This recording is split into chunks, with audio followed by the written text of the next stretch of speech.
이번에 해외 국감을 나가면서 제가 외통위도 여러 번 해봤습니다. 심각하게 느낀 문제가 뭐냐면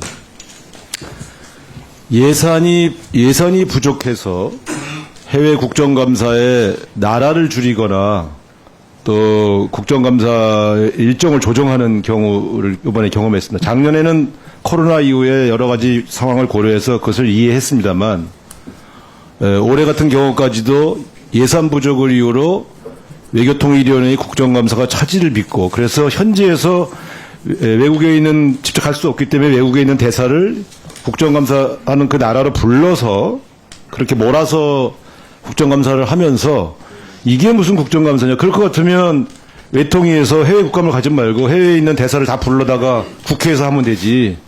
현지 국감의 취지가 훼손되고 있다.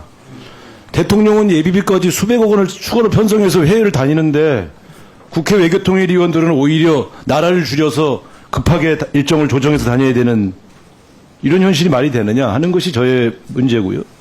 국회에 물어봤더니 국회의장, 부의장 및 해외로 나간 의원 숫자가 많아서 외교통일위원회 예산에 차질이 빚어졌다 이렇게 해명을 제가 들었습니다.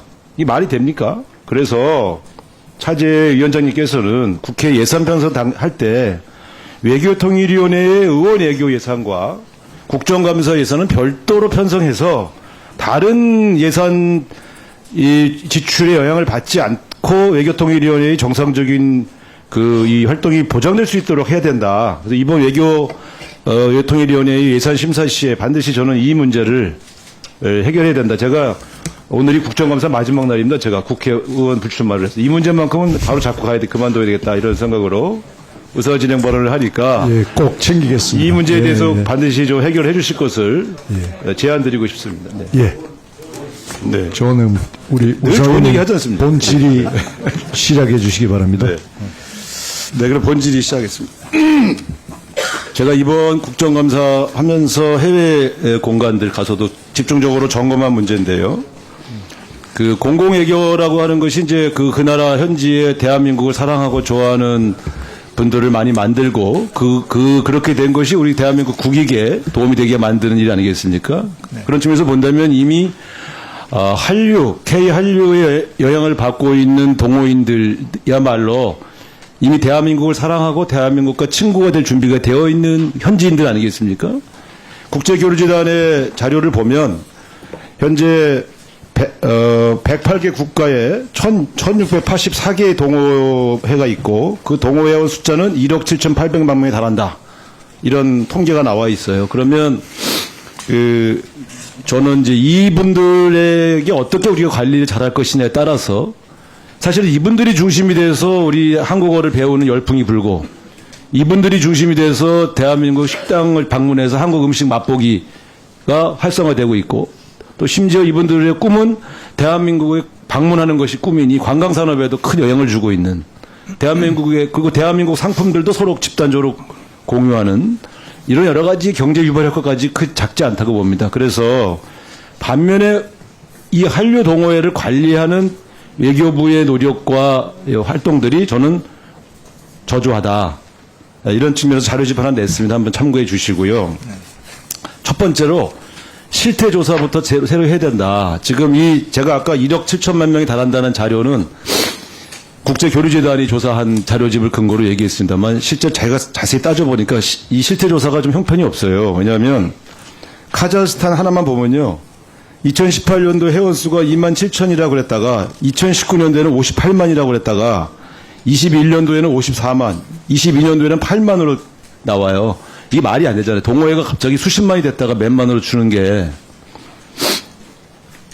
벨라루스는 19년에 동호회가 16개인데 회원수는 0명이라고 하고. 아니, 동호회 숫자가 16개인데 회원수가 0명이라는 게 말이 됩니까? 그러니까 실태조사 자체가 너무 형식적으로 지고 있다. 어떻게 실태조사를 하는 걸 봤더니 국제교류재단에서 대사관에다가 의뢰해서 대사관에서 보고서를 올리는 방식으로 하는데 이번에 가서 대사님들한테 물어봤더니 대사님들은 현지 동호회 숫자조차 파악이 안 돼 있고 그리고 현지 동호회 운영위원이나 운영진을 접촉한 적도 없어요. 그러니까 이게 사실은 국가적으로 이 문제는 전부 문화원이 알아서 할 일이다. 이런 식의 인식들이 있어서 문화원이 있는 나라들은 조금 활성화되어 있어요. 반면에 문화원이 없는 곳의 현지 대사관은 이 관리가 제대로 안 되는. 그래서 저는 이게 형식은 K 한류를 매개로 한 동호인이어서 문화적인 성격이 있는 것은 사실이지만 공공외교라는 측면에서는 적게는 수만 명에서 많게는 수십만 명의 동호인들을 우리가 대사관에서 직접 관리해주는 관리 책임을 지라는 게 아니라 접촉하고 정보를 제공하고 우리의 주요 외교 자산으로 활용할 필요가 있다. 이렇게 말씀을 드리는 거거든요. 그래서 어떤 나라 중에서는 현지 한국인을 채용할 때, 현지 직원을 채용할 때 행정 직원으로 한국어가 능통하면서 동호회의 운영진 출신들을 채용한 경우에 그분이 전담해서 관리할 수도 있는 여러 가지 효과들이 있었다는 것이 확인된 나라가 있습니다. 한 9개 국가 정도가 있고요. 예, 전체적으로 이 문제에 대해서 외교부 장관 차원에서 이들을 관리하고 지원하는 문제를 시스템화하는 문제에 대해서 외교부 차원의 매뉴얼을 만들어서 전 대사관에 전파할 필요가 있다고 생각하는데 장관님 어떻게 생각하십니까? 네, 의원님 말씀에 전적으로 공감합니다.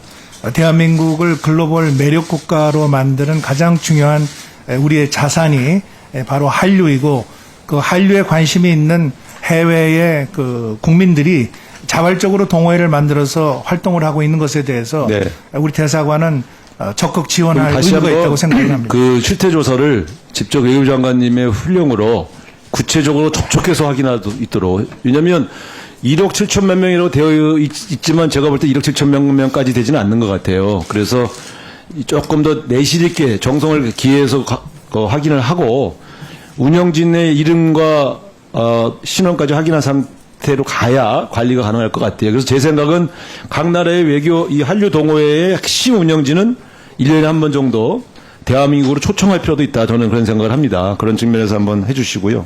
두 번째는 이번에 가서 제가 느낀 건데 보통 해외에 근무하는 이제 일반 기업인 같은 경우는 해외에서 근무하는 분들한테 메리트도 주고 더 많은 특전을 주지 않습니까? 네. 근데 이번에 가서 확인해 보면 해외 공간에 근무하는 분들이 굉장히 더 고통을 받고 있는 이런 아이러니한 현실이 있어요.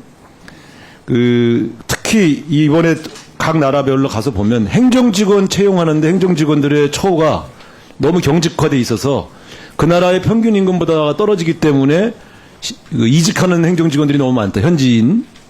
이거는 말이 안 되지 않습니까? 대사관에 근무하는 현지 행정직원의 급여가 그 나라의 평균 임금보다 적어서 이직을 하는 이런 거를 그냥 방치한다는 게 이게 기재부가 계속 그렇게 고집한다는데 이래 갖고서 어떻게 우리가 그 현지 대사관에 근무하고 있는 행정직원조차 급여가 적어서 그만두는 상황을 방치한다는 거는 있을 수 없는 일 아니겠어요? 외교부 장관께서 기재부 장관 만나서 이건 좀 화를 내야 될 일이 아니겠습니까? 그냥 적당히 좋은 말로 해결될 문제가 아닌 것 같아요. 어떻게 생각하세요? 예, 그 행정직원의 근무 여건 개선에 대해서 저희들도 지금 고민을 하고 있습니다. 예산 또 근무 여건 이런 것들이 향상될 수 있도록 기재부와 계속 협의해 나가고 아니 현지 직원을 채용할 수 없을 정도의 급여 상태라는 것은 이거는 상당히 심각한 외교 훼손 행위 아니겠어요? 이걸 그냥 적당히 얘기해서 될 문제가 아니다. 네, 개선해 나가도록 하겠습니다. 네. 지난번에 제가 질의했었습니다만 이스라엘 하마스 전쟁 때문에 우리 국민들 대피 현황을 체크했는데 가자 지구의 교민이 지난번에는 피신 중이다 이렇게 보고를 하셨는데 아직 가자 지구에 갇혀 있다면서요? 아직 대기 중입니다. 그건 대기라고 표현하시면 됩니까? 갇혀 있는 거지? 예, 그 교민의 안전은 24시간 체크를 하고 있고 이분들이 안전한 곳으로 대피할 수 있도록 최선의 노력을. 이게 말만 그렇잖아요. 실제로 대피를 못 시켰잖아요. 예, 지금 이집트 지금 현재 쪽에 이스라엘에 있는 잔류한 우리 국민들이 총 450여 명인데 이분들에 대한 보호 대책이 있습니까? 네, 공간에서 계속 이분들과 연락을 취하고 있고 지금 현재 소재를 전부 파악을 하고 있습니다. 그리고 안전 대책도 강구하고 있습니다. 전쟁에 노출된 교민들에게 어떤 유해가 갈지 어떻게 예상을 한단 말이에요? 이분들 일단 일시적으로 피신시켜야 되는 거 아닌가요? 지금 현재 있는 위치에서 안전하게 지금 전부 피신을 하고 있고 상황이 이제 앞으로 어떻게 변화하느냐에 따라서 저희들이 모든 대책을 강구하고 있습니다. 예.